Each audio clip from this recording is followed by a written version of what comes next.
প্রশংসা ওই আল্লাহর যিনি তার নবীকে, যিনি তার বান্দাকে মেরাজের রাতে মসজিদুল হারাম থেকে মসজিদুল আকসায় ভ্রমণ করিয়েছেন। মেরাজের রাত্রিতে বিশ্বনবী ওই মসজিদটা ভ্রমণ করেছিলেন এবং বিশ্বনবী বলেছেন, খবরদার, স্পেশাল সওয়াবের নিয়তে, বিশেষ সওয়াব পাওয়া যাবে এই নিয়তে পৃথিবীর 3টা মসজিদ ছাড়া আর কোনো মসজিদে সফর করা জায়েজ। তার প্রথম হলো মসজিদুল আকসা। এই মসজিদুল আকসার ভেতরে 1 রাকাত নামাজ পড়লে 500 রাকাতের সওয়াব দেয় কে? 2 নম্বর মসজিদে নববী, বিশ্বনবীর কবর যেই মসজিদের মধ্যে রয়েছে, ওই মসজিদে 1 রাকাত নামাজ পড়লে 1000 রাকাত নামাজের সওয়াব দেয় কে? 3 নম্বর মসজিদুল হারাম, যেই মসজিদুল হারামের মাঝখানে আল্লাহর ঘর রয়েছে, ওই ঘরে 1 রাকাত নামাজ পড়লে 1 লক্ষ রাকাতের সওয়াব আমলনামায় দিবে কে? আর যদি জামাতে পড়েন আরো 27 দিন বেশি, তার মানে 1 রাকাতে 27 লক্ষ রাকাতের সওয়াব। সুবহানাল্লাহ কইবেন না?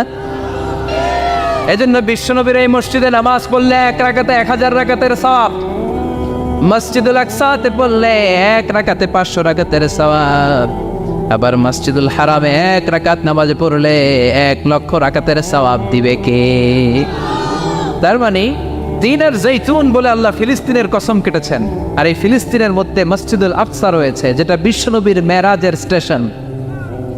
বিশ্বনবী মেরাজ করতে যে ওইখানে ব্রেক নিয়েছে, ওইখানে বিশ্বনবী ট্রানজিট নিয়েছে।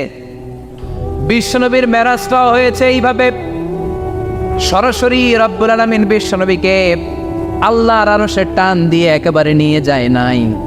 বিশ্বনবীকে মক্কাতুল মুকাররমা থেকে প্রথমে বিশ্বনবীকে ইয়াসরিবে নেওয়া হয়েছে। বিশ্বনবী ওনার চাচাতো বোন উম্মে হানির ঘরে শোয়া ছিলেন। সাইয়েদনা জিব্রাইল ঘরের চালটা ফাঁকা করে বিশ্বনবীকে তুলে নিয়ে হাতিমে কাবার মধ্যে বসালেন। বিশ্বনবীর গলার নিচ থেকে শুরু করে নাভি পর্যন্ত 1 টান দিয়ে ছিঁড়ে ফেললেন। বিশ্বনবীর কলিজাটাকে বের করলেন, জামজামের পানি দিয়ে বিশ্বনবীর কলিজাটাকে ধৌত করলেন, আবার কলিজা ঢুকিয়ে দিয়ে সেলাই করে দিলেন। বিশ্বনবীর পুরো জীবনীতে শুধুমাত্র কেবলমাত্র কয়েকজন সাহাবা বিশ্বনবীকে উদম গায়ে দেখেছে, মানে খালি গায়ে দেখেছে। যে সমস্ত সাহাবারা বিশ্বনবীকে খালি গায়ে দেখার সুযোগ পেয়েছে, তারা বলেছে, আমরা বিশ্বনবীর গলা থেকে নাভি পর্যন্ত এই জায়গায় সেলাইয়ের দাগ দেখতে পেয়েছি। সাইয়েদনা জিব্রাইল গলা থেকে নাভি পর্যন্ত কেটে কলবটা বের করে জামজামের পানি দিয়ে ধুয়ে আবার সেট করে দিলেন। এরপর সেলাই করে দিলেন। এটাকে বলে শাক্কে সাদার, সিনা চাক। কি বলে?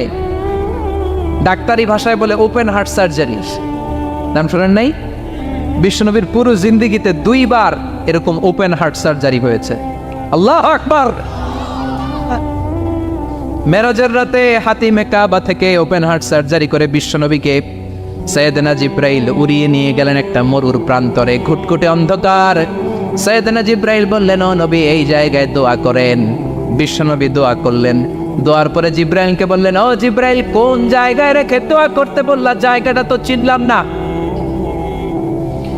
সাইয়েদনা জিব্রাইল বলে, নবী গো, কিছুদিন পরে আপনার এলাকা থেকে আপনি বিতাড়িত হবেন।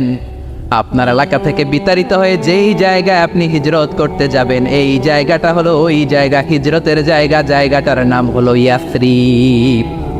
ইয়াসরিব মদিনার পূর্ব নাম হচ্ছে ইয়াসরিব। আবার সেখান থেকে বিশ্বনবীকে তুলে এক পাহাড়ের উপরে নেওয়া হলো। এগুলো মেরাজের রাতের ঘটনা। ওই পাহাড়ে নামিয়ে বলা হলো, ও নবী, আপনি দোয়া করেন।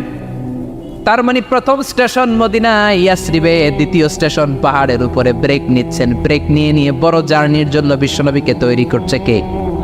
কারণ একটু পরে এমন জোরে টান দিবে, 7 আকাশ ভেদ করে আল্লাহর আরশে চলে যেতে হবে। চিল্লা এখন ঠিক কিনা? পাহাড়ের উপরে নামিয়ে বললেন, ও নবী, দোয়া করেন। বিশ্বনবী পাহাড়ের উপরে দোয়া করলেন। এবার বললেন, ও জিব্রাইল, আইয়ু জাবালিন হাদা? অন্ধকার, ঘুটঘুটে অন্ধকার, কিছু দেখি না, এটা আবার কোন পাহাড়? সাইয়েদনা জিব্রাইল বললেন, ও নবী, এই পাহাড়টা হলো জাবালু মুসা, আপনার ভাই মুসার পাহাড়। এটা হলো তুর পাহাড়।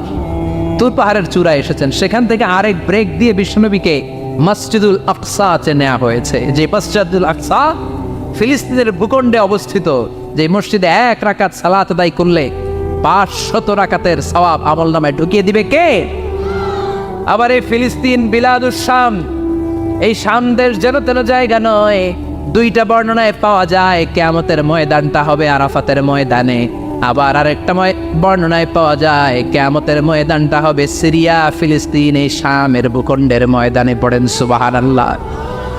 সাইয়েদনা ঈসা আলাইহিস সালাম দাজ্জালকে হত্যা করার জন্য বাংলাদেশে নামবে না, দাজ্জালকে হত্যা করার জন্য সৌদি আরবেও নামবে না, মিশরেও নামবে না, ইরাকেও নামবে না, লেবাননেও নামবে না, আলজেরিয়াতেও নামবে না, তিউনিসিয়াতেও নামবে না, মরক্কোতেও নামবে না।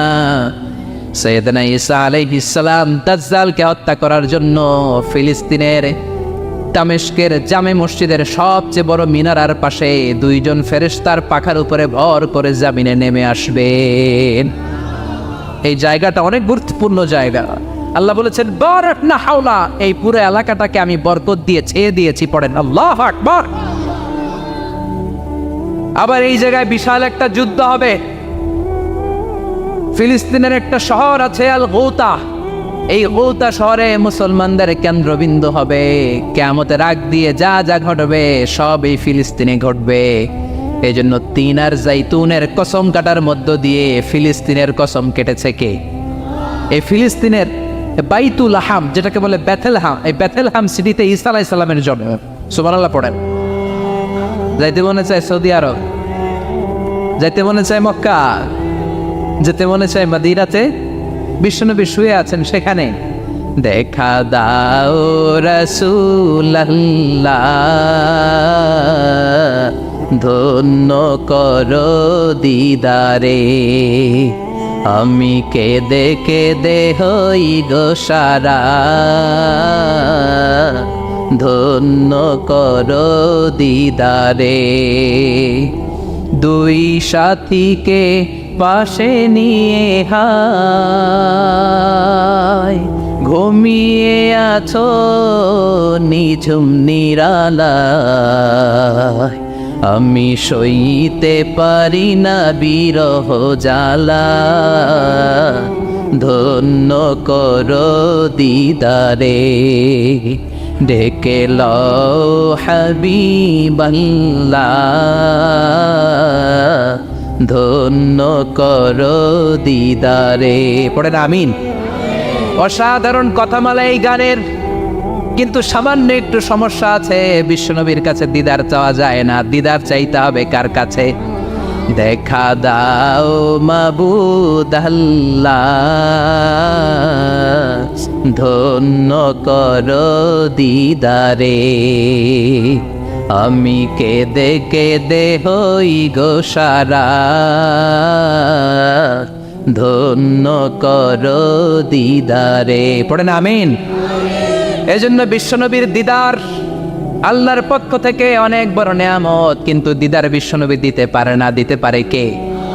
বিশ্বনবী স্বপ্ন যুগে কাকে এসে ওনার নুরানি চেহারাটা দেখাবেন, এটা বিশ্বনবীর সিদ্ধান্তে নয়, একজনের সিদ্ধান্তে। তিনি কে? এজন্য বলতে হবে ডেকে লও মাবুদ আল্লাহ। চিল্লা এখন ঠিক কিনা? বিশ্বনবীর চেহারাটা বড় সুন্দর ছিল, এত সুন্দর চেহারার মানুষ পৃথিবীতে দ্বিতীয়টা নাই। ওই চেহারা নিয়ে বিশ্বনবী আয়নার সামনে যখন দাঁড়াতেন, উনি বলতেন আল্লাহুম্মা হাসসানতা খালকি ফাহসিন খুলুকি।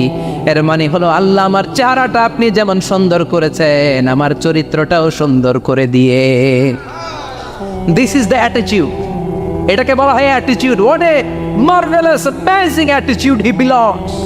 বিশ্বনবীর কি সুন্দর অ্যাটিটিউড ছিল, সুন্দর চেহারা নিয়ে আয়নার সামনে দাঁড়িয়ে তিনি বলতেন আল্লাহ আমার চেহারাটা যেমনি সুন্দর করেছো, আমার চরিত্রটাকেও সুন্দর করে দাও। আমার বাহিরটা যেমন সুন্দর আল্লাহ, আমার ভেতরটারেও সুন্দর করে দিও। পড়েন আমিন। এই আয়নার দোয়া পারেন তো? আয়নার সামনে দাঁড়ায় এই দোয়া পড়েন তো? নাকি বলেন আয়না বসাইয়া দিও কলবের ভিতর? এগুলো বলবেন? পড়েন আল্লাহুম্মা হাসসানতা খালকি ফাহসিন খুলুকি, আল্লাহুম্মা হাসসানতা খালকি ফাহসিন খুলুকি। হে আল্লাহ, সবাই বলেন হে আল্লাহ তুমি আমার চেহারাটা সুন্দর করেছো, তুমি আমার চরিত্রটাও সুন্দর করে দিও। আমিন। আরো জোরে পড়েন আমিন। এই জন্য নিজে যখন আয়নার সামনে দাঁড়াবেন এটা বলবেন আপনার স্ত্রী যখন আয়নার সামনে দাঁড়ায় তখন এইটা বলবেন, আপনার বাচ্চা যখন আয়নার সামনে দাঁড়ায় তখন এই দোয়া পড়বেন। রাজি আছেন তো? আয়নার সামনে দাঁড়িয়ে আমরা বলবো হাসান তাফল কি আল্লাহ, তুমি আমার চেহারাটা সুন্দর করেছো। আমরা সবাই সুন্দর, আমরা সবাই সুন্দর। যার কালার কালো, কালো চামড়ার লোক, তার মধ্যে একটা সৌন্দর্য আছে না নাই? আল্লাহ বললেন এই কালো আর ধলো এগুলো তো বাইরে, তোমাদের গায়ের রঙের ভিন্নতা, ভাষার ভিন্নতা, এগুলো আল্লাহর মিরাকেল। একজন সাদা, একজন কালো, একজন ধূসর বর্ণের, এক একজনের চেহারার সাথে আরেকজনের চেহারার মিল নাই। সুবহানাল্লাহ, এটাই সৌন্দর্য। এজন্য আল্লাহ বললেন লাকাদ খালাকনাল ইনসানা ফি আহসানি তাকওয়িম, আমি গোটা মানব জাতিকে চমৎকার একটা স্টাইল দিয়ে তৈরি করেছি। এই স্টাইলের সাথে পৃথিবীর কোনো প্রাণীর কোনো মিল থাকে না। সুবহানাল্লাহ, কি অসাধারণ আমাদের কাঠামো। আপনি যদি হিউম্যান ব্রেইন নিয়ে চিন্তা করেন, আমাদের ব্রেইনের ক্যাপাসিটি কিন্তু অনেক বেশি। এই পৃথিবীতে সবচেয়ে পাওয়ারফুল যে কম্পিউটার আবিষ্কার করা হয়েছে এটার নাম Cray super computer. United States of আমেরিকাতে যারা মিলিটারি বেসে জব করে তাদের ম্যাথমেটিক্যাল ইকুয়েশন ড্র করার জন্য, সলিউশন করার জন্য এই ক্রে-1 সুপার কম্পিউটার তারা ইউজ করে। বিজ্ঞানীরা হিউম্যান ব্রেইনের ক্যাপাসিটির সাথে ওই ক্রে-1 সুপার কম্পিউটারের তুলনা করেছে। তারা তুলনা করে দেখেছে ক্রে-1 সুপার কম্পিউটারের চেয়েও আমাদের ব্রেইন শতগুণ বেশি শক্তিশালী। আমাদের হেয়ারিং সিস্টেম নিয়ে যদি আপনি গবেষণা করেন অবাক হয়ে যান। এই যে কানের মধ্যে এখানে পেঁচানো দেখা যায়, এটা কি আল্লাহ এমনি এমনি দিছে? মা খালাকতা হাদা বাতিলা, এমনি এমনি আল্লাহ কিচ্ছু দেয় নাই। এই পেঁচানো ডিজাইন না থাকলে আপনি শুনতে পেতেন না। আপনার কান দুইটা যদি কেটে কান কাটা রমজান করে দেয়, আপনি কোনো আওয়াজ শুনতে পাবেন না। এই কানের ডিজাইনগুলো, এই আঁকাবাঁকা পথগুলো আল্লাহ তাআলা দিয়েছে ইথারে ভেসে আসা সাউন্ডগুলোকে ইলেকট্রিক্যাল সিগন্যালের মাধ্যমে ভেতরে ঢুকানোর জন্য। কানের 3টা পার্ট থাকে, একটা হচ্ছে আউটার এয়ার, একটা হচ্ছে মিডল এয়ার, তারপরে হচ্ছে ইনার এয়ার, মাঝখানে এয়ার ড্রাম থাকে। এই আউটার এয়ার থেকে, মিডল এয়ার থেকে, তারপরে ইনার এয়ারে ইলেকট্রিক্যাল সিগন্যাল দিয়ে বাতাসে ভেসে আসা এই সাউন্ডের ওয়েভগুলো, এই তরঙ্গগুলোকে ইলেকট্রিক্যাল সিগন্যাল দিয়ে ট্রান্সমিট করে ব্রেইনের হেয়ারিং নার্ভের কাছে পাঠিয়ে দেয়। এই সূক্ষ্ম কাজগুলো হতে আসলে অনেক সময় লাগে, কিন্তু 1 সেকেন্ডের মধ্যে আমি বলছি আর আপনারা সেকেন্ডে শুনছেন। চিল্লা এখন সুবহানাল্লাহ। আবার কান যেখানে রাখা দরকার আল্লাহ ওইখানে রাখলেন, চোখ দুইটা যেখানে দেয়া দরকার ওইখানে দিলেন, নাক যেখানে দেয়া দরকার ওইখানে, মুখ যেখানে দেয়া দরকার। এর চেয়ে সুন্দর করে কি আর তৈরি করা যেত? নাক এইখানে না রেখে অন্য জায়গায় সেট করলে কি বেশি সুবিধা হতো? নাক যদি পেছনে থাকতো, খাওয়ার সময় খাবারটা বাসি না ভালো এটা ঘ্রাণ নেওয়ার জন্য সব সময় খাবার পেছনে নিয়ে ধরা লাগতো, ঠিক কিনা? তার মানে নাক এই জায়গায় রাখাতে সুবিধা হয়েছে না? সুবহানাল্লাহ কইবেন না? কি সুন্দর মুখটা দিলেন, হ্যাঁ, কি সুন্দর চোখ দিলেন। এই কান দিয়ে আমরা শুনি, দেখেন কানের সেটিংটা কত সুন্দর। ধরেন ফর এন এক্সাম্পল, উদাহরণস্বরূপ, এই কানটা আল্লাহ এইখানে না রেখে এই কান যদি আপনার এই বাম বগলের ভিতরে দিত, আর এই কান যদি আপনার এই বগলের নিচে দিত, তাহলে আজকে মিজানুর রহমান আজহারের ওয়াজ শোনার জন্য সবার এইভাবে বসে থাকা লাগতো 1.5 ঘন্টা। কারণ এইভাবে এখন যেভাবে আছেন এইভাবে বসে থাকলে তো কান চাপা পড়ে যেত, কথা একটাও শোনা যেত না। সুবহানাল্লাহ কইবেন না? চোখের সেটিংটা কত সুন্দর। চোখ এইখানে না রেখে যদি মাত্র 2 ইঞ্চি উপরে এনে দিত, সেজদা দিতে পারতেন। শীতকালে যে ফুটবল খেলেন, হেড দিতে পারতেন। হেড দিতে গেলে বল চোখের মধ্যে লাগা, চোখ শেষ। সুবহানাল্লাহ পড়েন। কি অসাধারণ অবকাঠামো। এই হিউম্যান অ্যানাটমি নিয়ে গবেষণা করলে মানুষ অবাক হয়ে যায়। দেহের ভেতরে কি সমস্ত যন্ত্রপাতি দিলেন, কিডনি দিলেন, গল ব্লাডার দিলেন, হার্ট দিলেন, লাং দিলেন। যেখানে যে অঙ্গটা রেখে দেওয়া দরকার ঠিক সেইভাবে মায়ের পেটে থাকতেই আমাদের ডিজাইন দিয়েছে কে? এতগুলো ডিজাইনের মালিক কে? 600 কোটি মানুষ যদি পৃথিবীতে থেকে থাকে তাহলে 600 কোটি ডিজাইন লাগছে না ওনার? আরো কয়শো কোটি আসবে আমরা জানি। কয়শো কোটি ডিজাইন চলে গেছে জানি। একটা ডিজাইনের সাথে আরেকটা ডিজাইনের মিল আছে। চিৎকার করে বলেন এই কারিগরটা কে? এজন্য আল্লাহ বলেন 4টা জিনিসের কসম কেটে তোমাদেরকে আমি যেটা বলবো শোনো। লাকাদ খালাকনাল ইনসানা ফি আহসানি তাকওয়িম, আমি মানুষের আকৃতিটা, মানুষের চেহারাটা বড্ড সুন্দর করে তৈরি করেছি। এত সুন্দর করে আল্লাহ তৈরি করেছেন, এর কোনো বাতিল নাই, কোনো বিকল্প নাই। চোখ যেমন হওয়া দরকার ঠিক তেমন। এই চোখ নিয়ে কত গবেষণা হয়েছে শুনলে অবাক হয়ে যাবেন। মাত্র 2 মিলিমিটার ডাইমেনশনের ছোট্ট আমাদের এই চোখ। এই চোখ দিয়ে আমরা অনেক কিছু দেখি, কাছের জিনিস যেমনি দেখি, দূরের জিনিসও দেখি। দূরের চাঁদ দেখি, দূরের সূর্য দেখি, দূরের মেঘমালা দেখি, ওই বিমানটাকে দেখি, আবার কাছে ছোট্ট মানুষটাকেও দেখি, ঠিক কিনা? এটার ভেতরে আল্লাহ অনেক পাওয়ারফুল মেগাপিক্সেল দিয়েছেন। এই পৃথিবীতে সবচাইতে পাওয়ারফুল যে ক্যামেরাগুলো আবিষ্কার হয়েছে মুভি শুট করার জন্য, সেখানে যেই মেগাপিক্সেল আল্লাহ দিয়েছেন, চোখের ভেতরে এর কয়েক গুণ বেশি দিয়েছেন। চিল্লায় বলেন আল্লাহু আকবার। এই চোখ দিয়ে মেডিকেল সায়েন্স বলছে human ice can identify more than 10 million colours. 1 মিলিয়নে 10 লক্ষ, 10 মিলিয়নে কত? 1 কোটি। তার মানে এই চোখ দিয়ে আমরা আমাদের এক একটা চোখ দিয়ে 1 কোটি ধরনের রং শনাক্ত করতে পারি। এক লাল রঙের মধ্যে কত লাল, লাইট রেড, ডিপ রেড, কত ধরনের মিক্স করে কত কালার হয়, সব কিছু চোখ দিয়ে আমরা ধরতে পারি। চিল্লায় বলেন আল্লাহু আকবার। জিহ্বা দিয়ে স্বাদ নেওয়ার সুযোগ দিলেন। এই জিহ্বার পার স্কয়ার সেন্টিমিটারে টেস্ট বাড রয়েছে 184টা। সেই হিসাবে আপনার জিহ্বার উপরিভাগ দিয়ে আপনি 10,000-এরও বেশি ধরনের খাদ্যের স্বাদ আস্বাদন করতে পারেন। চিৎকার করে পড়েন আল্লাহু আকবার। এক একটা অঙ্গ নিয়ে যদি আপনি গবেষণা করেন, কত কাজ করার সুযোগ আল্লাহ তাআলা দিয়ে দিলেন। 206টা নাকি হাড্ডির পিস রেখেছে আল্লাহ এক একটা দেহের ভিতরে। 206টা না, 206টা হাড় আছে। আমাদের প্রত্যেকের দেহের ভিতরে কয় পিস হাড্ডি? কথা কয় না, 206টা। সবচেয়ে ছোট হাড়টা আছে কানের ভেতরে। সুবহানাল্লাহ পড়েন। সবচেয়ে ছোট হাড়, এক একটা অঙ্গ কত সুন্দর এরকম বেন্ড করা যায়, হাত পা নাড়ানো যায়, এইখানে একটা টুইস্ট করা যায়, এইখানে টুইস্ট করা যায়, আবার কবজি টুইস্ট করা যায়, আবার এইখানে এক একটা আঙ্গুলে কতগুলো টুইস্ট করা যায়। সুবহানাল্লাহ কইবেন না? কত কাজ এ হাতের। এই হাত দিয়ে ঘুষি মারা যায়, হ্যাঁ, হাত দিয়ে আটার খামির বানানো যায়, হাত দিয়ে ভারী জিনিস উত্তোলন করা যায়। আবার এই হাত দিয়ে দেখেন ক্রিকেটাররা কি সুন্দর বল করে। এটা দিয়ে স্পিন বল করে, লেগ স্পিন করে, অফ স্পিন করে, পেস বল করে। এক হাতের মধ্যে কত কারসাজি। সুবহানাল্লাহ করে না? আবার বা হাতে স্পিন করে না, বল এদিকে পড়ে ওইদিকে চলে যায়, আছে না নাই? আবার এই আঙ্গুল দিয়ে কত কাজ। বাজার থেকে বাজার করে যখন বাজারের ব্যাগ যখন নিয়ে আসেন, হাতে ধরেন নাকি আঙ্গুলে ধরেন, কত কাজ। এই আঙ্গুল দিয়ে মোবাইল টিপে আমরা মোবাইল ইউজ করি, আঙ্গুল দিয়ে ল্যাপটপে আমরা টাইপ করি। ডাক্তাররা এই আঙ্গুল দিয়ে সুই ইউজ করে সূক্ষ্ম সূক্ষ্ম সার্জারির কাজগুলো করে। অবাক হয়ে যাবেন এই আঙ্গুলের কত কাজ। এই আঙ্গুল দিয়ে আবার এখন ক্রিকেটেও এরকম 2 আঙ্গুল তুললে ছক্কা, আছে না নাই? আবার 1 আঙ্গুল তুললে আউট, আবার এটা তুললে ভিক্টরি, বিজয় চিহ্ন। দেখবেন যত নেতা খেতা করে পুলিশে ধরে এটা দেখায়, আছে না নাই? এইভাবে কত ধরনের নমুনা আমরা ইউজ করি, কতভাবে হাতগুলোকে ইউজ করি, কতভাবে পা গুলোকে ইউজ করি। দেহের এই সৌন্দর্য আমাদের দান করেছে কে? লাকাদ খালাকনাল ইনসানা ফি আহসানি তাকওয়িম। আমি মানুষকে সব চাইতে সুন্দর আকৃতিতে তৈরি করেছি। সুবহানাল্লাহ পড়েন, চিল্লায় পড়েন আল্লাহু আকবার। আল্লাহ বললেন মানুষ সব চাইতে সেরা, মানুষ হলেন সব চাইতে সেরা।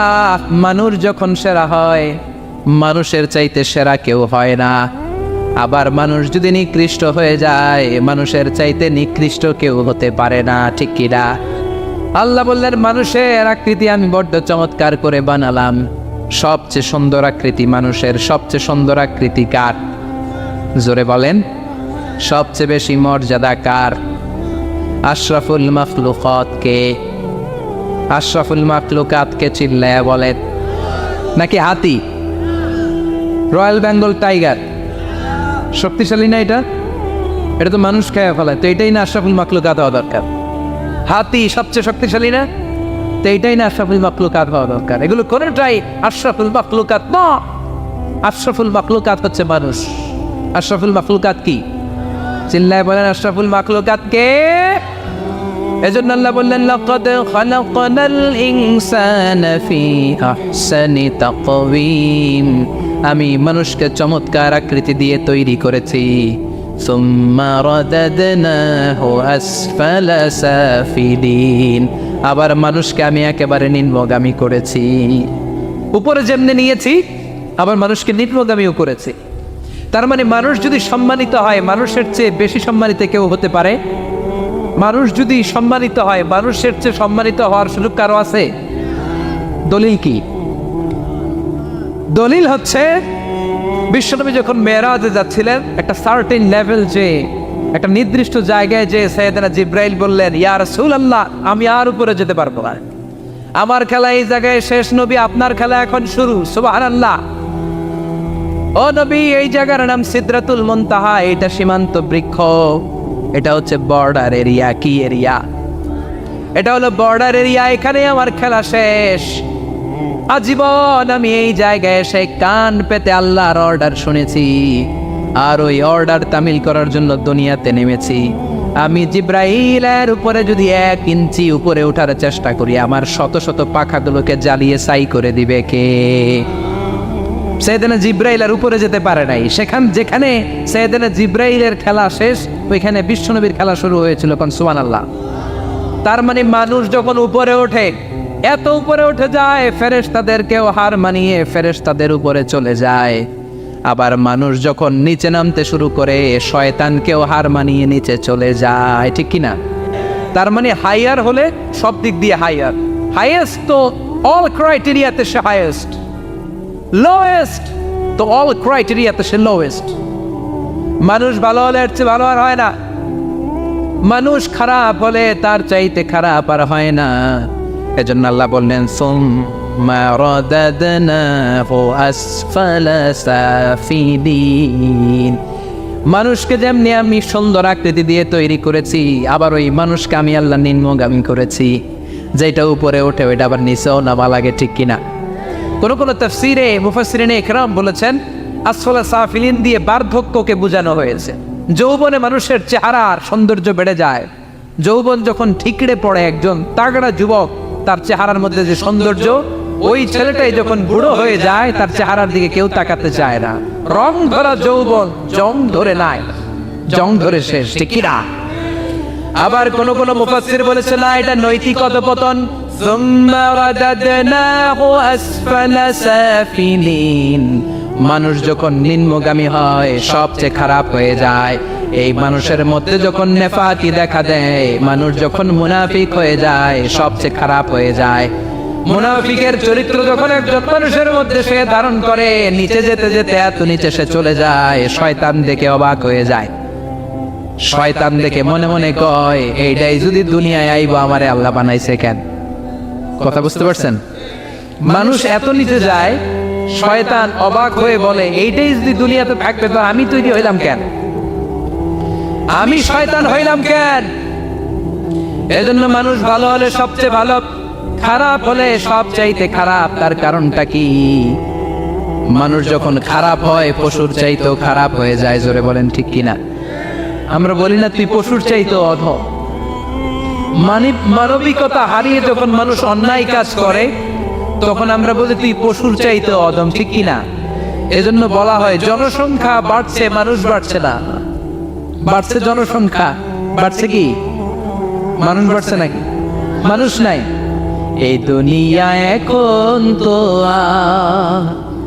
সেই দুনিয়া নাই, মানুষ নামের মানুষ আছে, দুনিয়া বোঝায়। সেই মানুষের ভিড়ে আমার আসল মানুষ নাই। এই দুনিয়া এখন তো সেই দুনিয়া নাই, মানুষ নামের মানুষ আছে, দুনিয়া বোঝায়। সেই মানুষের ভিড়ে আমার আসল মানুষ নাই। আসল মানুষের বড় অভাব। এজন্য বাড়ছে জনসংখ্যা, মানুষ বাড়ছে না। মানুষ যখন খারাপ হয়ে যায় পশুকেও হার মানায়। আল্লাহ বলে উলাইকা কাল আনআম বাল হুম আদাল উলাইকা হুমুল গাফিলুন। কারণ একটা সিংহ কখনো আর একটা সিংহকে মারে না। খেয়াল করে বুঝেন, সিংহ কোনোদিন সিংহ মারে নাকি? বাঘ বাঘ মারে নাকি? হাতি কোনোদিন হাতি মারে নাকি? কিন্তু মানুষ মানুষকে মারে, ঠিক কিনা? আওয়াজ করে উত্তর দেন, একটা বাঘ আর একটা বাঘকে 8 টুকরা 10 টুকরা করে নাকি? একটা হাতি আর একটা হাতিকে কোনোদিন 20 টুকরা 14 টুকরা করে নাকি? কিন্তু একটা মানুষ আর একটা মানুষকে 8 টুকরা 14 টুকরা 20 টুকরা করে, ঠিক কিনা? আল্লাহ বললেন সুম্মা রাদাদনাহু আসফালা সাফিলিন। মানুষ যখন শ্রেষ্ঠ হয়, মানুষের চাইতে শ্রেষ্ঠ যেমনি কেউ আর হতে পারে না। আবার মানুষ যখন নিকৃষ্ট হয়ে যায়, মানুষের চাইতে নিকৃষ্ট আর কেউ হতে পারে। এজন্য ভালো হওয়ার দরকার আছে না নাই? তার মানে মানুষ যেমনি উপরে ওঠে আবার নিচেও নামতে পারে। মানুষের যেমনি সুযোগ আর সম্ভাবনা বেশি, মানুষের মধ্যে বিপদ খুব বেশি। কিন্তু 2 শ্রেণীর ব্যক্তিকে বিপদ স্পর্শ করে না। কয় শ্রেণী? আরো জোরে বলে। আল্লাহ বললেন সে 2 শ্রেণী হলো ইল্লাল্লাযীনা আমানু ওয়া আমিলুস সালিহাতি ফালাহুম আজরুন গায়রু মামনুন। যারা ঈমান আনবে আর সৎকর্ম করবে, এক আল্লাহর উপরে যারা বিশ্বাস রাখবে আর যারা দুনিয়াতে নেক আমল করবে, তাদের জন্য প্রতিদান রেখেছে কে? তাদেরকে জান্নাত দেওয়ার জন্য প্রস্তুত হয়ে আছে আল্লাহ। জোরে কোন ঠিক কিনা? ওই জান্নাতে ঢোকার ইচ্ছা আছে না নাই? জান্নাতে যেতে চান তো আপনারা? যেতে চান না কারা কারা? হাত তোলেন তো। জান্নাতে যেতে রাজি আছেন? রাজি আছেন সবাই? আল্লাহ এই দুনিয়াতে তুমি যেমনি আমাদেরকে একত্রিত করলা, জান্নাতের ময়দানেও তুমি আমাদেরকে একত্রিত করে দিও, পড়ে না আমিন। জান্নাতেও যেন আমরা এভাবে বসে বসে তাফসীরুল কোরআনের ময়দানে থাকতে পারি, তুমি তৌফিক দাও, চিল্লায় পড়ে না আমিন। এজন্য আল্লাহ বললেন বিপদ মুক্ত হতে চাইলে 2টা কাজ করতে হবে। এক হলো ইল্লাল্লাযীনা আমানু, ঈমান আনতে হবে। কার উপরে? জোরে বলেন, কার উপরে? ঈমানের পথে অবিচল থেকে আমার মরণ যেন হয়। তোমারই কাছে মিনতি আমার, তোমারই কাছে মিনতি আমার। মহামহিম দয়াময়, ঈমানের পথে অবিচল থেকে আমার মরণ যেন হয়। পড়েন আমি আর জোরে আমিন। এজন্য আল্লাহ বললেন প্রথম শর্ত হলো ঈমান আনতে হবে। ওই ঈমানের মধ্যে শিরকের মিশ্রণ থাকতে পারবে না। শিরক ছাড়া পাক্কা মুমিন হয়ে যদি আমার দরবারে আসো, জান্নাতুল ফেরদাউসের দরজা তোমার জন্য খুলে দিবে কে? 2 নম্বরে ওয়া আমিলুস সালিহাত, নেক আমল যদি করতে পারো, ঈমান আর নেক আমল, এই 2টার গ্যারান্টি যদি দিতে পারো, জান্নাতের গ্যারান্টি দিবে কে? এরপর আল্লাহ বললেন ফামা ইউকাযযিবুকা বা'দু বিদ্দীনি আলাইসাল্লাহু বিআহকামিল হাকিমিন। এত সুন্দর সুন্দর 4টা কসম দিয়ে ওয়াজ নসিহত করার পরে ও নবী, কারা আখিরাতকে অস্বীকার করে, কারা জান্নাত এবং জাহান্নামকে অস্বীকার করে? ও নবী, আমি আল্লাহ কি শ্রেষ্ঠতম বিচারক নই? আলাইসাল্লাহু বিআহকামিল হাকিমিন। আল্লাহ এখানে আপনাদেরকে প্রশ্ন করেছে। কি করেছে? কথা বলে কি করেছে?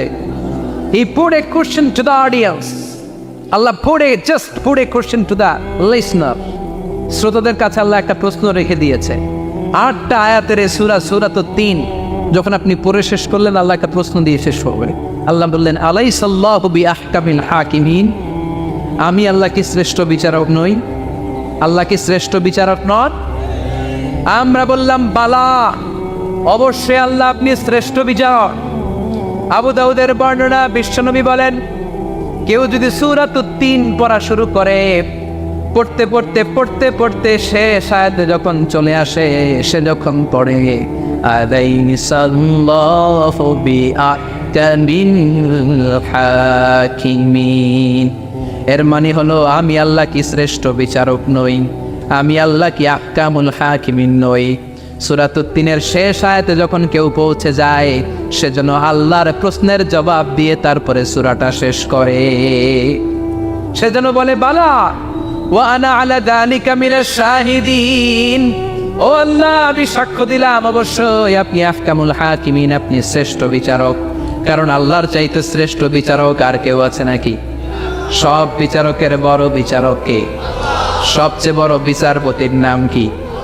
দুনিয়ার বিচারপতিদের বিচার করবেন যেই বিচারপতি, ওই বিচারপতির নাম কি? আলাইসাল্লাহু বিআহকামিল হাকিমিন। আমি কি শ্রেষ্ঠ বিচারক নই? আল্লাহ প্রশ্ন। Of course you are the জাজ অফ অল জাজেস। আল্লাহ হচ্ছে সব বিচারকের শ্রেষ্ঠ বিচারক। কারণ আল্লাহর বিচারে কোনো দুই নাম্বারই নাই, আছে নাকি? আল্লাহর বিচারে কোনো জুলুম নাই, আছে নাকি? আল্লাহর বিচারের ময়দানে ঘুষ দেওয়ার সিস্টেম নাই, আছে নাকি? আল্লাহর বিচারের দিন কোনো টেলিফোন কলে কোনো কাজ হয় না, আছে নাকি? এজন্য আল্লাহ বললেন ওয়ামা আনা বিযাল্লামিন লিল আবিদ। আমার বিচারটা এত স্বচ্ছ বিচার, এত চমৎকার বিচার, এই বিচারে কেউ জুলুমের শিকার হবে না। ফামাই ইয়ামাল মিসকালা যাররাতিন খায়রান ইয়ারা ওয়া মান ইয়ামাল মিসকালা যাররাতিন শাররান ইয়ারা। আমার বিচারটা এমন বিচার, যাররা পরিমাণ ভালো করেছো ওইটাই পাবা, যাররা পরিমাণ খারাপ করেছো সেটাও বাবা। যে যতটুকু করেছো পরিণাম তার ততটুকু, এটাই হলো আল্লাহর বিচার, ঠিক কিনা? এরপর আল্লাহ বললেন ওয়াখফিদ লাহুমা জানাহায যুল্লি মিনার রাহমাতি ওয়া কুর রাব্বিরহামহুমা কামা রাব্বায়ানি সাগীরা। ওয়াখফিদ লাহুমা জানাহায যুল্লি মিনার রাহমা। বাবা মার জন্য রহমতের চাদর বিছিয়ে দাও। তোমার যত সম্পদ আছে মা বাবার পায়ের সামনে বিলিয়ে দাও, তোমার জীবনে বরকত দিবে কে? এজন্য প্রথম বেতন পেলে টাকাটা দিবেন মায়ের হাতে, গিফট কিনলে আগে দিবেন মাকে। বউরে দিবেন না ওটা বলতেছে না, বউরে তো দিবেনই, কিন্তু আগে মায়ের হাতে কিছু দিবেন, তাহলে আপনার ইনকামে বরকত দিবে কে? আর বাবা মা একজন কিংবা দুইজন যদি দুনিয়া থেকে বিদায় নেয়, বাবা মার কবরের সামনে দাঁড়িয়ে চোখের পানি ছেড়ে তোমরা পড়ো রব্বিরহামহুমা কামা রাব্বায়ানি সাগীরা ওয়া কুর রাব্বিরহামহুমা কামা রাব্বায়ানি সাগীরা। কবরের সামনে দাঁড়িয়ে আল্লাহরে বলেন, আল্লাহ বাবা মা ছোটবেলা যেমনি আমাদেরকে আদর দিয়ে সোহাগ দিয়ে ভালোবাসা দিয়ে আগলে নিয়েছে, আমার বাবা মা ইন্তেকাল করার কারণে তোমার কাছে যাওয়ার পরে তুমিও আদর আর ভালোবাসা দিয়ে আমার বাবা মাকে কাছে টেনে নিও। পড়ে না আমিন? আর জোরে পড়ে না আমিন? এই জন্য আল্লাহর ফয়সালা দুইটা। জোরে বলেন কয়টা? সবাই বলেন। ঘুম আসছে তো জিমাই পড়েন কেন? ফয়সালা কয়টা? এক নম্বর ফয়সালা ইবাদত হবে একজনের, তিনি কে? দুই নম্বরে খেদমত করতে হবে কার? বিশ্বনবী বললেন এই পৃথিবীতে যত ভালো আমল আছে তার মধ্যে শ্রেষ্ঠ ভালো আমল হচ্ছে মা বাবার খেদমত, বিররুল ওয়ালিদাইন। এক সাহাবী বললেন আইয়ুল আমালি আফদাল ইয়া রাসূলুল্লাহ, ও নবী সবচেয়ে ভালো আমল কোনটা? বিশ্বনবী বললেন সবচেয়ে ভালো আমল তিনটা। জোরে কোন কয়টা? এক নম্বরে as-সালাতু ফি ওয়াক্তিহা, সময় মতো নামাজ। যেখানে আজান হবে ওই জায়গায় নামাজ পড়ার দরকার আছে না নাই? সালাতে কায়েম করো, সালাতে কায়েম করো, হবে সম্মানী তুমি, হবে জান্নাতি তুমি, হবে সম্মানী তুমি, হবে জান্নাতি তুমি। দিবে কাল হাসরে শীতল ছায়া আরশে আজিম, রব্বিয়াল আলা রব্বিয়াল আযীম। ঠিক কি না? এক নম্বর ভালো আমল হচ্ছে সময় মতো নামাজ। দুই নম্বর সবচেয়ে ভালো আমল হলো বিররুল ওয়ালিদাইন, মাতা পিতার খেদমত করা। তিন নম্বরে সবচাইতে ভালো আমল হলো আল জিহাদ ফি সাবিলিল্লাহ, আল্লাহর রাস্তায় জিহাদ করা। সুবহানাল্লাহ। তার মানে এই পৃথিবীর সবচাইতে তিনটা ভালো আমলের মধ্যে মা বাবার সাথে খেদমত করাটা আছে না নাই? এই পৃথিবীর সবচেয়ে ভালো আমল যে তিনটা, এর মধ্যে মা বাবার খেদমত করাটাও আছে, ঠিক কি না? আর এই হাদিসে বিশ্বনবী বললেন মা বাবার খেদমত করা জিহাদের চেয়ে বেশি সওয়াবওয়ালা। এক সাহাবী আসলেন, জাআ রাজুলুন ইলা রাসূলিল্লাহ ইস্তাযিনুহুল জিহাদ, এসে বললেন ও নবী জিহাদে যেতে চাই, জিহাদে যাওয়ার অনুমতি দেন। বিশ্বনবী বললেন ও সাহাবী ঘরে আব্বা আম্মা আছে নাকি? সাহাবী বললেন আছে। বিশ্বনবী বললেন ফাফিহিমা ফাজাহিদ, ঘরে যাও বাবা মার খেদমত করো, বাবা মার খেদমত করলে ঘরে বসেই জিহাদের সওয়াব পাবা। বাবা মার খেদমত করলে ঘরে বসেই জিহাদের সওয়াব পাওয়া যায়। চিল্লায় পড়েন আল্লাহু আকবার। এজন্য বাবা মা খুশি হলে আরশের মালিক খুশি, বাবা মা নারাজ তো আরশের মালিক নারাজ। এজন্য বিশ্বনবী বলতেন রেদার রাব্বি ফি রেদাল ওয়ালিদ, বাবা মা যদি খুশি হয় আল্লাহ খুশি হয়। ওয়া সাখাতুর রাব্বি ফি সাখাতিল ওয়ালিদ, বাবা মা যদি নাখোশ হয়ে যায় আরশের মালিক আল্লাহ নাখোশ হয়ে যায়। এজন্য বাবা মার কাছ থেকে দোয়া নেয়ার দরকার আছে না নাই? বিশ্বনবী বলতেন জান্নাতে দুইটা স্পেশাল দরজা আছে, একটা দরজার নাম আব্বা, আরেকটার নাম মানে আল আম, আরেকটা আল হুম। এই দুইটা দরজা আমাদের ঘরে আছে না নাই? এজন্য বিশ্বনবী বলতেন দুইটা দরজা তোমাদের ঘরে আছে, উমা জান্নাতুকা ওয়া নারুক, বাবা মাই তোমার জান্নাত, বাবা মাই তোমার জাহান্নাম। এজন্য বাবা মার সাথে কেমন আচরণ করবা তোমাদের decision, the decision is yours. তুমি ডিসাইড করবা তুমি জান্নাতে যাবা না জাহান্নামে যাবা। আপনি কপালে যত সেজদা দেন, যত কপাল কালো বানান, যতগুলো হজ করে আল হাজ টাইটেল লাগান, যত যাকাত দেন, যত আমল করেন, আপনার মা যদি আপনার উপর নাখোশ হয়ে আল্লাহর কাছে বদদোয়া দেয়, আপনার সব আমলগুলোরে বরবাদ করে দিবে কে? এজন্য বাবা মা যদি হিন্দু হয়, বাবা মা যদি নাস্তিক হয়, তারপরও মা বাবার দোয়ার দরকার আছে না নাই? বাংলাদেশে এরকম অনেক হিন্দু ফ্যামিলি আছে, ছেলে মুফাসসিরে কোরআনের তাফসীর শুই না, মুফাসসিরের হাতে হাত রেখে কালিমা পড়ে মুসলমান। এরকম হিন্দু ছেলে আছে না নাই? কিন্তু বাবা মা মুসলমান হয় নাই। এখন বাবা মার সাথে খারাপ আচরণ করা যাবে? বাবা মা যদি হিন্দু হয়, বৌদ্ধ হয়, বাবা মা যদি খ্রিস্টান হয়, সে তোমার বাবা মা, ঠিক কিনা? বিশ্বনবীর শালীর নাম আসমা, কি নাম?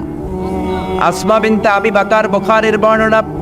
বিশ্বনবীর কাছে এসে বললেন নবী আনা মুসলিমা, আমি মুসলিম, ওয়া উম্মি মুশরিকা, আমার মা মুশরিক, আফাসিহা, এখন আমি কি করব? আমার মায়ের সাথে ভালো আচরণ করব নাকি খারাপ আচরণ করব? বিশ্বনবী বললেন খবরদার সিলিহা, তোমার মায়ের সাথে তুমি ভালো আচরণ করবা। বাবা মা মুশরিক হোক, কাফের হোক, তাদের দোয়া, তাদের আশীর্বাদের দরকার আছে না নাই? সাইয়েদনা ইব্রাহিম জালিল কাদের পয়গম্বর, ঠিক কিনা? উলুল আজমে মিনার রুসুল, খলিলুল্লাহ, মুসলিম মিল্লাতের জাতির পিতা, চিল্লা এখন ঠিক কিনা? কিন্তু ওনার আব্বারে উনি কালেমার দাওয়াত দিতে পারে নাই, দেওয়ার পরেও মানে নাই বাবার নামাজ। তারপরে উনি বাবার সাথে খারাপ আচরণ করেছে নাকি? মোলায়েম ভাষায়, কোমল ভাষায়, আদবের সাথে বাবার ডেকে বলেছে ইয়া আবাতি লিমা তা'বুদু মা লা ইয়াসমা'ু ওয়া লা ইউবসিরু ওয়া লা ইউগনি আনকা শাইআ। ও আমার সম্মানিত পিতা, কেন ওই মূর্তির ইবাদত করেন? 10টা হাত এরকম বের করে দিয়ে দাঁড়ায় থাকে, জিহ্বা বের করে, সামনে থাকে মিষ্টি, রসমালাই, দুধ, কিচ্ছু খেতে পারে না, মাছি বসলেও তাড়াতে পারে না, ঠিক কিনা? কেন এই মূর্তির পূজা করেন? কেন এই পুতুলের ইবাদত করেন? যে এই পুতুল কানে শোনে না, চোখে দেখে না, নিজের গায়ের মাছিটা নিজে তাড়াতে পারে। বাবারে আদর করে, যত্ন করে, সম্মান দিয়ে বুঝালেন। কিন্তু বাবার সাথে কি সাইয়েদনা ইব্রাহিম খারাপ আচরণ করেছে? জোরে বলেন, খারাপ আচরণ করেছে? এজন্য বিশ্বনবী বললেন খবরদার, মা বাবা কত রহমত, থাকলে মানুষ বুঝে না, যখন চলে যায় তখন বোঝে, কিন্তু তখন বুঝলে লাভ হয় না, ঠিক কিনা? যতদিন বাবা মা বেঁচে থাকে বটবৃক্ষের মতো ছায়া দিয়ে থাকে, ছাতার মতো মাথার উপর দাঁড়িয়ে থাকে। ও মিয়া, বন্ধু চলে গেলে বন্ধু পাওয়া যায়, ওয়াইফ চলে গেলে ওয়াইফ পাওয়া যায়, টাকা চলে গেলে টাকা পাওয়া যায়। জনম দুঃখিনী মা যদি দুনিয়া ছেড়ে চলে যায়, মারে আর পাওয়া যায় নাকি? ওগো মা তুমি এই ধরনের শ্রেষ্ঠ নেয়ামত, তোমারই পদ তলে রয়েছে জান্নাত। ওগো মা তুমি এই ধরনের শ্রেষ্ঠ নেয়ামত তোমারই পদতলে রয়েছে জান্নাত। সুবহানাল্লাহ। এজন্য মায়ের দোয়া এমন দোয়া কখনো ফিরে না। গুলি মারলে গুলি মিস হয়, ড্রোন হামলা করলে মিস হয়, ব্যালিস্টিক ক্ষেপণাস্ত্র মারলে মিস হয়, অ্যাটম বোমা মারলে মিস হয়, মায়ের দোয়া মিস হয় নাকি? কথা কন, বিশ্বাস হয়? একটু সন্দেহ সন্দেহ লাগে? Any confusion, any doubt? লা শাক্কা ফি, কোনো সন্দেহ নাই, লা রাইবা ফি, চিল্লায় এখন ঠিক কি না? মায়ের দোয়া এমন দোয়া, মায়ের দোয়াটাও কবুল, বদ দোয়াটাও কবুল, ঠিক কি না? যদি এমন হতো শুধু দোয়াটা কবুল, তাহলে দোয়া না করুক সমস্যা নাই, কিন্তু বদ দোয়া করলেও কবুল করে কে? বদ দোয়া কবুল হয়ে গেলে সমস্যা আছে না নাই? এজন্য মা বাবার সাথে ভালো আচরণ করব। বাবা মার ছেলে মেয়েদের দৃষ্টান্ত তরমুজ আর ছুরির মতো। মা বাবা হলো ছুরি, ছেলে মেয়ে তরমুজ। তরমুজ নিচে রেখে উপর থেকে ছুরি মারলে তরমুজ কেটে যায়, আবার ছুরি নিচে রেখে উপর থেকে তরমুজ ফেললেও তরমুজ কেটে যায়। উভয় অবস্থায় তরমুজের ক্ষতি হয়, ছুরির কিছু হয়। কথা বুঝতে পেরেছেন? এই জন্য যত বড় আল্লাহর ওলি আপনি হন না, মা বাবা বদদোয়া দিলে কিন্তু লেগে যাবে, ঠিক কি না? বনি ইসরাইলের একজন আবেদ ছিল, নাম জুরাইজ। নাম কি? বুখারীর বর্ণনা, প্রামাণ্য বর্ণনা আপনাদেরকে শোনাচ্ছি। জুরাইজ সে একজন অনেক বড় আল্লাহর ওলি। তাহাজ্জুদের নামাজ পড়তো রাতে। তাহাজ্জুদের নামাজ ছাড়া আল্লাহর ওলি হওয়া যায়? কথা বলে। ওয়ামিনাল লাইলি ফাতাহাজ্জাদ বিহি নাফিলাতান লাকা আসা আন ইয়াবআসাকা রাব্বুকা মাকামাম মাহমুদা। তাহাজ্জুদের নামাজ যদি আপনি পড়েন, আপনার মর্যাদা বাড়িয়ে দিবে কে? এ আল্লাহর ওলি জুরাইজ থাকতেন পাহাড়ের উপর। পাহাড়ের উপরে তাহাজ্জুদের নামাজ পড়ছেন। ইন দ্য মিন টাইম ওনার মা ওনাকে ডেকেছে, ইয়া জুরাইজ আশরিবনি মোয়া, পানি খাওয়া। জুরাইজ মনে মনে ভাবে, হায় হায়, নামাজের মধ্যে দাঁড়ালাম, এখনই মায়ের তৃষ্ণা লাগলো, কি করব? মায়ের ডাকে সাড়া দেব নাকি নামাজ চালিয়ে যাব? জুরাইজ মনে মনে ভাবে, কিছুক্ষণ পরে যে মাকে পানি খাওয়াবো, আগে নামাজটা পড়ি। কিছু সময় পর তার মা আবার ডাক দিল, ইয়া জুরাইজ। জুরাইজ আবার বিপদে পড়ে যায়, হায় হায়, কি করব? নামাজ পড়বো নাকি মারে পানি খাওয়াবো? আবার সিদ্ধান্ত নিল, না না, নামাজটা শেষ করে যাব। 3 বার ডাকার পরে জুরাইজ নামাজের কারণে মায়ের ডাকে সাড়া দেয় নাই। মায়ের মনের মধ্যে দুঃখ লেগেছে, মা তার মনে কষ্ট পেয়েছে। মুহূর্তের মধ্যে মা 2টা হাত তুলে আল্লাহর কাছে বদদোয়া দিয়েছে। কবুল করে নিয়েছে কে? ওই যে বলছি, মায়ের দোয়াও কবুল, বদদোয়াও। এটা কি মুফাসসিরে কোরআন নাকি হাফেজ না মাওলানা না আল্লাহর ওলি? ইট ডাজন্ট ম্যাটার, ওইটা কোনো বিষয় না। দোয়া করলেও কবুল, বদদোয়া তো কবুল, চিল্লা এখন ঠিক কি না? আল্লাহর ফয়সালা কয়টা? জোরে বলেন। 1 নম্বরে ইবাদত হবে একজনের, তিনি কে? 2 নম্বরে খেদমত হবে কার? দোয়া নিবেন কার কাছ থেকে? জোরে বলেন, কার থেকে? এজন্য বাবা মার খেদমত করবেন, বাবা মার কাছ থেকে দোয়া নিবেন। জীবনটারে উজালা করে দিবে কে?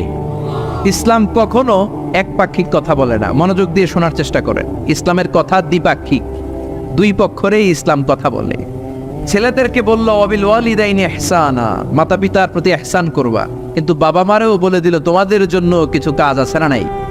ছেলের বাবা কিংবা মেয়ের বাবা হয়েছেন এখানে কে কে? হাত তুলে দেখান তো দেখি, দেখি। ছেলের বাবা মেয়ের বাবা, মাশাআল্লাহ, কম না তো? আমিও আছি আপনাদের দলে, হাত নামান। ছেলের বাবা মেয়ের বাবা। ইসলাম হচ্ছে ইটস এ ব্যালেন্স রিলিজিয়ান, ভারসাম্যপূর্ণ জীবন ব্যবস্থা। বাবা মাকেও ইসলাম কিছু গাইডলাইন দিয়েছে, ওগুলো মানার দরকার আছে না নাই? বাবা মার জন্য প্রথম গাইডলাইন, ছেলে হোক মেয়ে হোক, শুকরিয়া হবে কার? কিছু লোক আছে ছেলে হলে এলাকার সবাইরে মিষ্টি খাওয়ায়, মেয়ে হইলে কাউরে শোনায় না। আছে না নাই? আনন্দপুরে নাই? না নাই, এদিকেও আছে। আল্লাহ বলেন, ইয়াহাবু লিমান ইয়াশাউ ইনাসান ওয়া ইয়াহাবু লিমান ইয়াশাউ যুকুর আও ইউযাওয়িজুহুম যুকরানা ওয়া ইনাসা ওয়া ইয়াজআলু মান ইয়াশাউ আকীমা ইন্নাহু আলীমুন কাদির। তিনি যাকে চান তাকে দেন ছেলে, আবার যাকে চান তাকে মেয়ে দেন, আবার যাকে চান ছেলেও দেন মেয়েও দেন। তিনি কে? আবার যাকে চান ছেলেও দেন না মেয়েও দেন না, তিনি কে? অনেক নিঃসন্তান লোক এই দেশে আছে না নাই? এজন্য বাবা মা যারা আছেন মনোযোগ দিয়ে শুনেন, খরগোশের মতো কানটা খাড়া করেন। আপনাদের কি দায়িত্ব? 1 নাম্বার দায়িত্ব, আল্লাহ ছেলে দেখ মেয়ে দেখ, শুকরিয়া হবে কার? অনেকে মেয়ে হলে না খুশ হয়। বিশ্বনবী বললেন ফাইরুকুম মান বুকিরা বিল উনসা, যে ঘরের প্রথম সন্তান কন্যা হয় ওই ঘরে বরকত নাজিল করে কে? যাদের ঘরে কন্যা বেশি তাদের ঘরে বরকত বেশি। কোন সুবহানাল্লাহ। তাইলে বাবা যারা হইছেন আপনাদের প্রথম দায়িত্ব আল্লাহ আপনারা ছেলে দেখ মেয়ে দেখ, আর রেদা বিল কাদা, আল্লাহর এই কাদাতে আমাদের সন্তুষ্ট থাকতে হবে। চিল্লাই কোন ঠিক কিনা?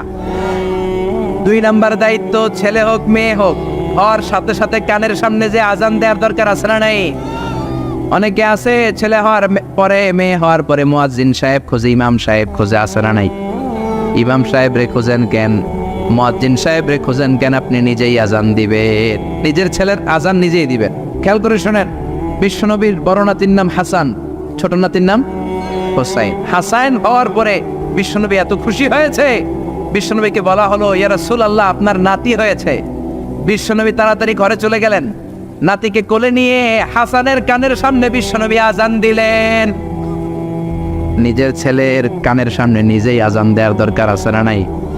প্রত্যেক মুসলমানের আজান কিভাবে দিতে হয়, একামত কেমন করে দিতে হয় জানার দরকার আছে না নাই?